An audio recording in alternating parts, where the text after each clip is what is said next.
E aí, meus queridos, tudo bem? Prontos para mais um Revisa aí? Nessa semana a gente vai fazer uma revisão geral em cima de dois grupos animais. E são os dois primeiros que surgem aí na evolução, que é o filo Porifera e o filo Cnidaria. Para a gente introduzir esse assunto, já que a gente está começando aí a trabalhar com o reino animal, é importante lembrar que esses primeiros animais, os animais mais primitivos, eles têm uma relação direta com os protozoários. E ao longo dessa aula, a gente vai identificar quais são essas características que mostram pra gente que existe esse parentesco. A gente começa com o filo Porifera. E aí, só trazendo um aspecto geral, todos os poríferos, e aí se incluem todas as esponjas do mar, são animais aquáticos. E animais marinhos têm cerca aí de um pouco mais de 10 mil espécies de poríferos. Como eles são os primeiros animais que surgem aí na evolução e surgem de um mesmo ancestral dos protozoários, eles trazem algumas características muito semelhantes, como por exemplo um corpo simples, poucas células, células flageladas e uma digestão exclusivamente intracelular. Tudo que a gente já viu lá antes nos protozoários. E aqui nos poríferos vale a gente lembrar que, além de ter o corpo simples, animais de corpo extremamente simples, não possui tecido. Como são animais que não possuem tecidos, também não vai existir aqui órgãos. E como não tem órgãos, não vamos encontrar aqui nos poríferos sistemas complexos. Então são animais que vão realizar maior parte das suas atividades intracelular. E, por exemplo, quando a gente trabalha com um transporte de substância, uma troca de gases, isso tudo vai ocorrer por difusão. Difusão célula a célula. Então aqui a gente lembra que são animais extremamente simples.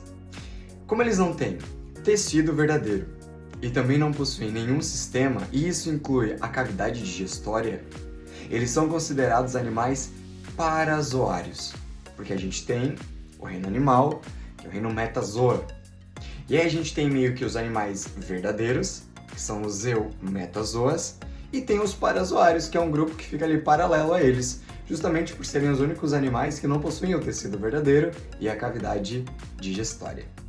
Mas o que a gente tem que lembrar aqui sobre os poríferos é que esses animais, eles são sésseis. O que significa ser um animal sésseo? Significa que eles vivem presos a um sedimentando o ambiente ali, eles ficam fixos em uma superfície. Então a gente coloca eles como animais sésseis. O corpo de um porífero, ele tem o seu revestimento, existe uma cavidade interna e uma abertura principal.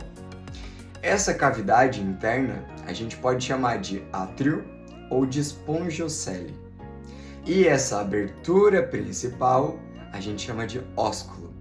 E existe um fluxo de água através do corpo desses animais, até porque eles são animais filtradores. Como eles são sésseis, eles não conseguem ir atrás de alimento. Então o alimento tem que chegar até eles. E o alimento chega até os poríferos através do fluxo da água. E a água passa pelos poros na superfície, daí que vem o nome porífero para esse grupo de animais, passa por dentro da cavidade interna, a espongiocele, e sai através do ósculo. Esse é o fluxo de água no corpo do animal. É um fluxo unidirecional. Superfície, cavidade interna, ósculo. É assim que vai ocorrer. Nesses animais a gente não vai encontrar uma grande diversidade celular, existem poucas células. E tem duas importantes, os amebócitos e os coanócitos. São poucas células, mas elas acabam ali atuando em diversas funções. Por exemplo, os amebócitos eles acabam preenchendo o corpo desse animal. E através também da diferenciação ali dos amebócitos, surgem as células gaméticas, gameta masculino, gameta feminino. Então ali a gente tem o amebócito preenchendo o corpo, dando origem aos gametas e ainda mais, atua na digestão desses animais, que vale lembrar que ela é exclusivamente intracelular, não tem cavidade digestória. Mas vamos focar aqui no coanócito. O coanócito ele vem desse nome porque a célula ela possui uma coana, possui uma bainha, e dessa bainha parte um flagelo. É justamente o batimento flagelar do coanócito que promove o fluxo da água, que vem da superfície passa por dentro da cavidade e sai pelo ósculo. Alguém tem que movimentar, alguém tem que ser responsável por esse fluxo de água. E a célula responsável é o coanócito. No que a água passa pelos coanócitos e eles estão na cavidade interna, eles estão ali fazendo o revestimento interno do corpo do porífero, as partículas alimentares elas ficam presas nessa coana, nessa bainha. E a partir do momento que essa partícula fica presa, ela passa para dentro da célula e vai ser digerida. Essa é a principal célula aqui dos coanócitos, dos poríferos, desculpa, que tem aí os coanócitos, responsáveis pelo fluxo de água, responsável pela digestão intracelular também aqui dos poríferos e o revestimento interno do corpo desse animal. E aí vamos lá, na sequência aqui, falando um pouquinho de reprodução dos poríferos. Eles podem realizar os dois tipos de reprodução, a assexuada e assexuada também. Claro, né, que se for para pensar em gasto energético, sempre vai ser favorável à reprodução assexuada, que simplesmente vai duplicar o material genético e dar origem ali a outros indivíduos, cópias exatas. E a reprodução assexuada, aqui dos poríferos, ocorre por brotamento. Algumas células do corpo desse animal começam a se diferenciar, dando origem a um novo indivíduo, que pode ficar preso no corpo de origem, ou ele pode se desprender, formando um novo corpo, um novo indivíduo ali, independente. Mas também ocorre a reprodução sexuada. E a reprodução sexuada aqui dos poríferos, ela ocorre no ambiente, o gameta masculino ele é liberado na água, então o gameta fica livre na água, que é a única forma de encontrar novos ambientes, né, de explorar novos ambientes, mas a fecundação ela é interna. Quando o gameta masculino ele encontra um corpo feminino, né, o porífero lá, fêmea, a fecundação ela ocorre de forma interna. E nessa fecundação tem a formação de uma larva. E quando no animal tem estágio larval, existe ali o que a gente chama de desenvolvimento indireto, que é quando tem o estágio larval. A larva é de vida livre, e é o único momento da vida do porífero que ele vai ter a vida livre, e aí vai possibilitar aí, né, encontrar e explorar novos ambientes. Essa larva ela vai encontrar um ambiente adequado. E quando ela encontra o ambiente adequado, ela vai se fixar, vai começar a secretar algumas substâncias, como carbonato de cálcio, e vai formar ali um novo indivíduo. Então são essas as formas principais de reprodução de poríferos. Mas tem também uma forma de reprodução que a gente chama de gêmula, ou gemulação. Mas isso só vai acontecer em uma diversidade do ambiente, que é quando algumas células do porífero ficam protegidas por espículas. Espículas são estruturas bem finas que dão sustentação para o corpo da esponja. Uma analogia aí ao nosso esqueleto ósseo, por exemplo, mas lá são as espículas. E essas estruturas acabam protegendo algumas células. Quando essa diversidade do ambiente passa e o ambiente volta a ficar adequado, essas espículas liberam essas células, que vão dar origem ao novo corpo do animal. Quando a gente pensa em classificação aqui dos poríferos, a classificação dele é feita pela complexidade corporal. E a gente tem 3 tipos de poríferos: os asconoides, os ciconoides e os leuconoides. Percebam aqui nessa imagem que o número de câmaras vai aumentando. Por quê? Porque vai depender do ambiente onde esse porífero está. Se é um ambiente que tem um fluxo intenso de água ou tem um fluxo mais lento. Se tem um fluxo intenso de água, como um lugar marinho que tem muitas correntes marinhas, ele não precisa de muitas câmeras, ele não precisa armazenar água lá dentro dele, porque a água está passando o tempo todo. Então ali a gente vai ter esponjas com um corpo mais simples, que são as ciconoides, as asconoides. Caso eles estejam em um ambiente que não tem muita movimentação de água, eles precisam formar mais câmaras dentro do corpo do animal para que a água passe lentamente ali por dentro e eles consigam captar o máximo possível de nutrientes desse fluxo de água. E aí a gente tem os ciconoides. E por fim, se é um ambiente que não tem muita movimentação de água, que é um ambiente lêntico, por exemplo, aí a gente tem os leuconoides, esses cheios de câmaras, porque eles sabem que vai demorar para essa água ter fluxo dentro do corpo dele. Então, quanto mais ele puder armazenar essa água lá dentro, é melhor para ele conseguir captar o máximo de nutrientes possível dessa água. E aqui, voltando lá no slide, do início da aula, né, nessa parte aqui do início da aula, a gente vê aqui a evolução dos animais. Lá embaixo, a gente tem os protozoários, que tem uma relação direta aí com os animais, e a gente viu os poríferos. Qual é a novidade evolutiva que surge ali? A multicelularidade. Porque a gente lembra que protozoários são exclusivamente unicelulares. E quando chega ali nos poríferos, começa a formar tecido. Por mais que sejam tecidos não verdadeiros, não formam órgãos ali. É só um monte de célula amontoada formando a estrutura do corpo desse animal.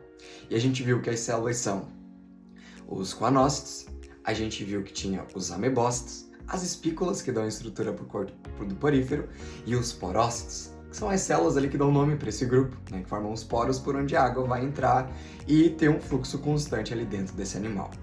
Mas agora a gente vai dar um passo a mais. A gente vai lá para os quinidários. E quando a gente começa a trabalhar aqui com os quinidários, a gente percebe que eles podem ter duas formas de vida. A forma pólipo, que é a forma séssil, como exemplo aí as anêmonas do mar, mas tem também a forma medusa, que são as águas vivas, né, aí que a gente conhece bem, que é a forma de vida livre. E eles podem transitar. Uma mesma espécie, ela pode transitar nessas duas formas de vida que a gente vai ver lá na parte da reprodução. Mas agora aqui com os quinidários, a complexidade corporal ela vai mudar um pouquinho, porque agora a gente vai ter não tantos grupos celulares a mais, mas agora a gente vai ter um tecido verdadeiro. A gente vai ter agora aqui a formação de algumas estruturas que formam alguns sistemas do corpo desse animal, como por exemplo a cavidade gástrica, a cavidade digestória. Os quinidários são os primeiros animais a apresentarem uma cavidade digestiva. Por isso que eles eram chamados de celenterados, por exemplo, animais que possuem um celêntero, né, que é uma cavidade digestória. Enteros, né, vem aí dessa cavidade. Então, são animais que apresentam ali uma complexidade corporal um pouco maior do que os poríferos, tem uma diversidade celular também um pouquinho maior, e agora são animais que apresentam tecidos verdadeiros. Então, a gente inclui agora aqui os quinidários dentro dos eumetazoários, os animais verdadeiros. O único grupo que faz parte dos parazoários são os poríferos, aí fica um pouquinho mais fácil aí de a gente memorizar. Da mesma forma que lá nos poríferos tinha os porócitos, que eram as células que davam nome ali ao grupo, né, das esponjas do mar, os coanócitos e os amebócitos, aqui nos quinidários a gente também tem uma célula especial, chamada de quinidócito, ou a célula dos quinidários. É uma célula sensorial que possui uma estrutura urticante lá dentro dela, que é o nematocisto. E existe um quinidocílio. Então, quando toca nesse cílio dessa célula, ela coloca para fora essa estrutura urticante, o nematocisto. Normalmente a gente vai encontrar nos tentáculos, e é por isso que a gente não pode tocar nos tentáculos das águas-vivas, por exemplo, porque ali tem essa estrutura, essa substância urticante, que serve para paralisar presas durante a caça. Agora eles têm, né, uma vida livre, então eles podem sair caçar, e aí essa substância urticante ajuda a paralisar pequenos outros, né, organismos aí, e também na defesa. Então serve para a captura do alimento e para a defesa aqui nos quinidários, por isso que ela é tão importante aqui. Então aqui a gente tem uma célula chamada de quinidócito. O corpo do animal, né, aqui do quinidário, ele vai apresentar um revestimento, ele tem um epiderme, ele tem um tecido verdadeiro, ele tem uma cavidade digestória, que a gente chama de gastroderme, porque além de realizar a digestão, também vai distribuir esses nutrientes para todo o corpo do animal, e uma substância celular, que a gente chama de mesogleia, que parece uma gelatina ali, que a gente vê bastante aí nas águas vivas. E lá dentro do corpo desse animal vai ocorrer a digestão agora dentro da cavidade, que possui apenas uma abertura. Como só tem uma abertura na cavidade digestória aqui, no sistema digestório desse animal, a gente fala que eles têm o sistema digestório incompleto, que é o sistema digestório apenas com uma abertura. Mas agora ele já consegue ter uma percepção melhor do ambiente, porque além de uma cavidade digestória, além de um sistema digestório, o sistema nervoso surge aqui com os quinidários. Porém, ainda ele não é organizado. A gente tem aqui um sistema nervoso que a gente chama de difuso. As células nervosas, os neurônios estão todos espalhados ali dentro do corpo desse animal. Falando um pouquinho de reprodução. Aqui nos quinidários também pode aparecer os dois tipos de reprodução. assexuada e a assexuada. A assexuada se dá da mesma forma que nos poríferos, por brotamento. Então surge um novo indivíduo que pode ou não se desprender do corpo de origem, mas vamos focar aqui na reprodução sexuada, que pode ocorrer de duas maneiras. A primeira a gente chama de metagênese ou alternância de geração.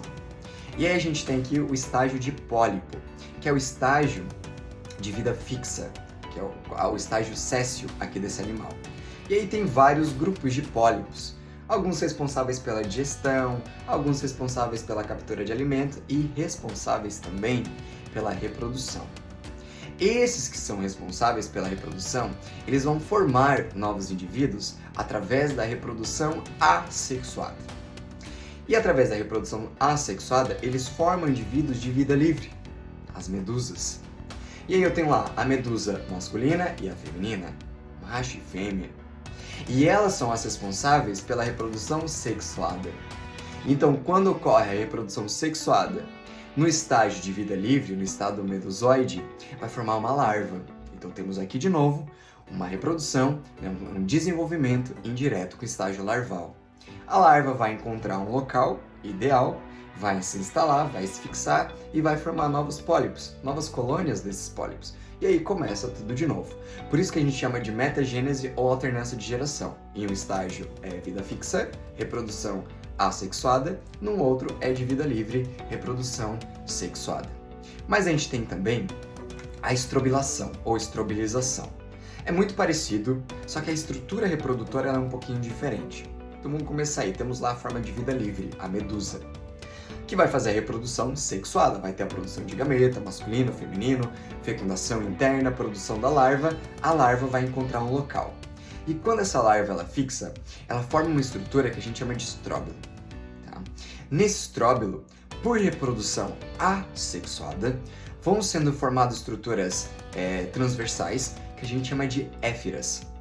Conforme essas éfiras vão amadurecendo, elas vão se desprendendo dessa estrutura, que é chamada de estróbilo, e forma a forma de vida livre, as novas medusas. Por isso que a gente chama de estrobilização ou estrobilação, porque forma esse estróbilo, essa estrutura reprodutora, onde vai ocorrer a reprodução assexuada.